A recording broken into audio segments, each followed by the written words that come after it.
BJP आज दो प्रत्याशियों का ऐलान कर सकती है। दो सीटें हैं पौड़ी और हरिद्वार, जहां पर बीजेपी अपने प्रत्याशियों का ऐलान कर सकती है, क्योंकि टिहरी, नैनीताल और अल्मोड़ा में बीजेपी अपने प्रत्याशियों का ऐलान कर चुकी है। ऐसे में दो सीटों पर आज नजर है। माना जा रहा है कि आज देर शाम तक बीजेपी अपनी इन दो सीटों पर भी प्रत्याशियों का ऐलान कर सकती है। वहीं टिहरी से अगर बात करें तो एक बार फिर माला राज्य लक्ष्मी शाह को टिकट दिया है। अल्मोड़ा से बात करें तो दोबारा अजय टमटा को टिकट दिया है, और वहीं नैनीताल से बात करें तो यहां पर भी रिपीट किया है अजय भट्ट को। लेकिन दो सीटें हैं हरिद्वार और पौड़ी गढ़वाल, जहां पर भाजपा ने जो टिकट है उनको डिक्लेयर नहीं किया, और ऐसे में आज माना जा रहा है कि आज भाजपा इन दो सीटों पर अपने प्रत्याशियों का ऐलान कर सकती है। तो ये दो सीटें बनी हुई हैं। उधर कांग्रेस की बात करें तो कांग्रेस ने पौड़ी सीट पर अपने प्रत्याशी का ऐलान कर दिया है, लेकिन हरिद्वार सीट पर कांग्रेस और भाजपा दोनों ने ही अपने प्रत्याशियों का ऐलान नहीं किया है। ऐसे में हरिद्वार सीट अभी हॉट सीट के तौर पर देखी जा रही है कि किसको यहां से दोनों ही पार्टियां प्रत्याशी घोषित करेंगे। तो ऐसे में अगर बात की जाए तो भाजपा की दो सीटें पौड़ी गढ़वाल और हरिद्वार सीट पर आज प्रत्याशियों का ऐलान होना लगभग तय माना जा रहा है।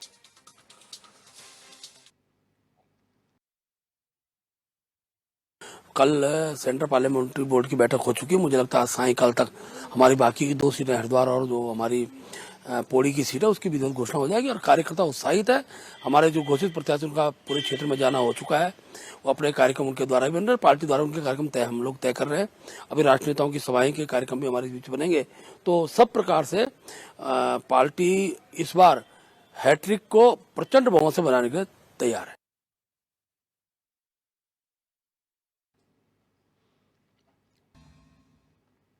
इस खबर पर और ज्यादा जानकारी लेते हैं। अरुण सैनी हमारे संवाददाता लाइव जुड़ गए हैं। अरुण, आज दो सीटों पर यह माना जा रहा है कि भाजपा अपने प्रत्याशियों का ऐलान कर देगी। सियासी हलकों में किस तरीके की चर्चाएं हैं, क्योंकि दोनों ही सीटें पर जो प्रत्याशियों का है वो लगातार संशय बना हुआ है भाजपा की ओर से।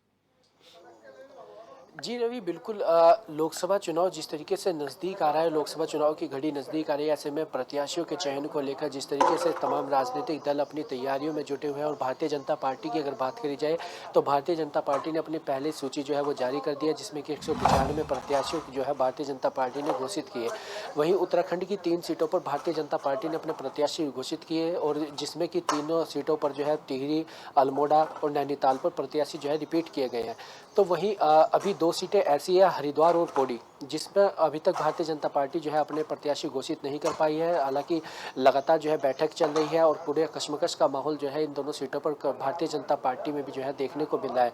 और हरिद्वार लोकसभा सीट की अगर बात करें हम, तो हरिद्वार लोकसभा सीट बिल्कुल हॉट सीट जो है इस वक्त बनी हुई है, चाहे भारतीय जनता पार्टी की बात हो, चाहे बात कांग्रेस पार्टी की हो।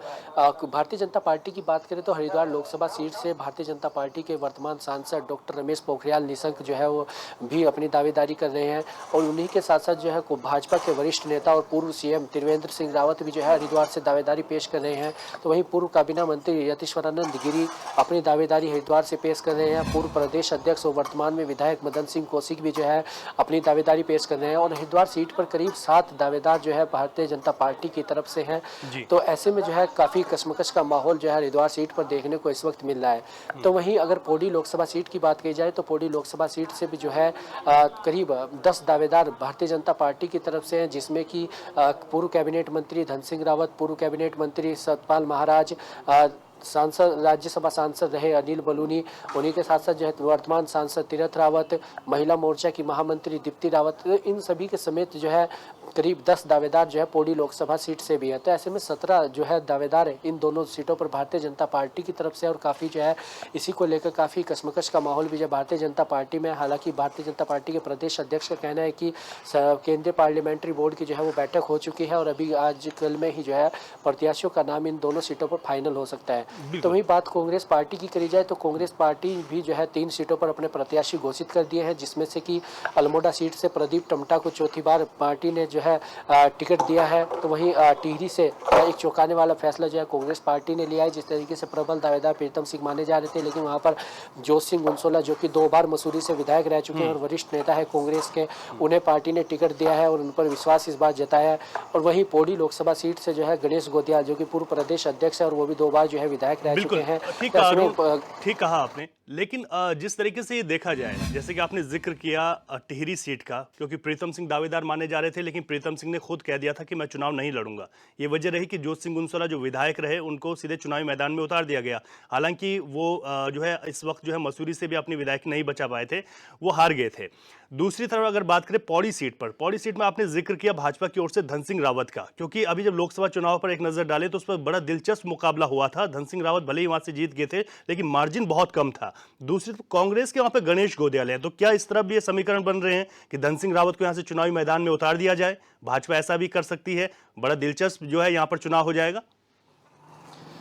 जी रवि, बिल्कुल। अगर पौड़ी लोकसभा सीट की अगर हम बात करें तो पौड़ी लोकसभा सीट पर जो है भारतीय जनता पार्टी ने पिछली बार करीब 2.5 लाख मतों के अंतर से जो है वो जीत दर्ज की थी तीरथ सिंह रावत ने, और ऐसे में उन्होंने जो है मनीष खंडूड़ी को जो है चुनाव हराया था। हालांकि इस बार मनीष खंडूड़ी जो है भाजपा में शामिल हो गए, तो ऐसे में जो है कई सियासी अटकलें भी लगाई जा रही है। कहा यह भी जा रहा है कि मनीष खंडूड़ी को भी जो है भारतीय जनता पार्टी चुनावी मैदान में इस बार उतार सकती है।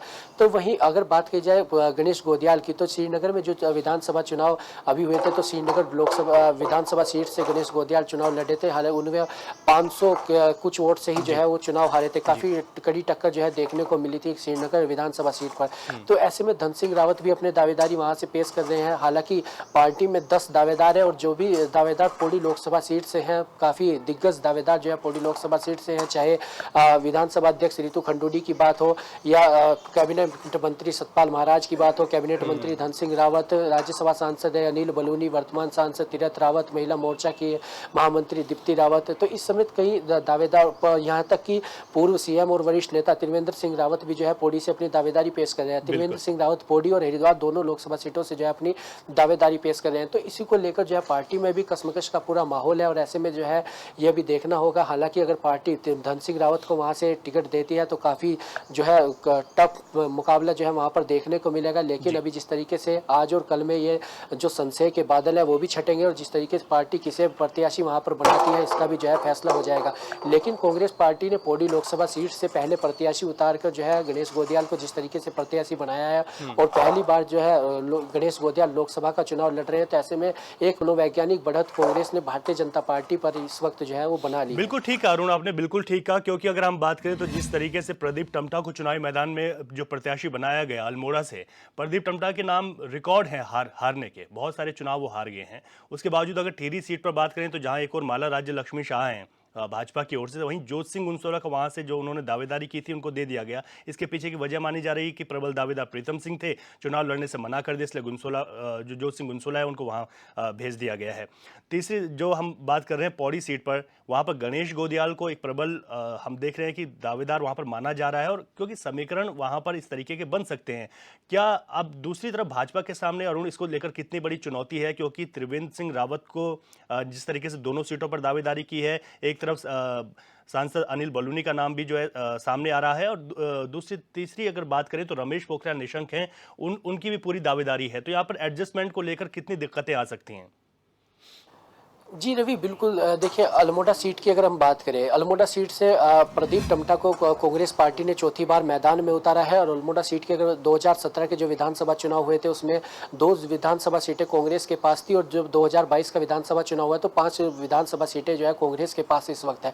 तो ऐसे में अल्मोड़ा सीट से भी जो है काफी टफ फाइट जो है वो देखने को मिल सकती है। लेकिन बात अगर इस वक्त भारतीय जनता पार्टी की करें तो हरिद्वार और पौड़ी लोकसभा सीट, ये 2 लोकसभा सीट जो है काफी कसमकस भारतीय जनता पार्टी में चल रही है, और इसको लेकर इसी से अंदाजा लगाया जा सकता है कि जिस तरीके से अगर पौड़ी लोकसभा सीट की ही बात करी जाए तो पौड़ी लोकसभा सीट से 10 दावेदार भारतीय जनता पार्टी की तरफ से है, और 10 में से करीब 5 से 6 दावेदार जो है काफी दिग्गज नेता और वरिष्ठ नेता जो पार्टी के हैं वो है। तो ऐसे में काफी कसमकश का माहौल पार्टी में चल रहा है, और किस तरीके से जो है मैनेज किया जाए। त्रिवेंद्र सिंह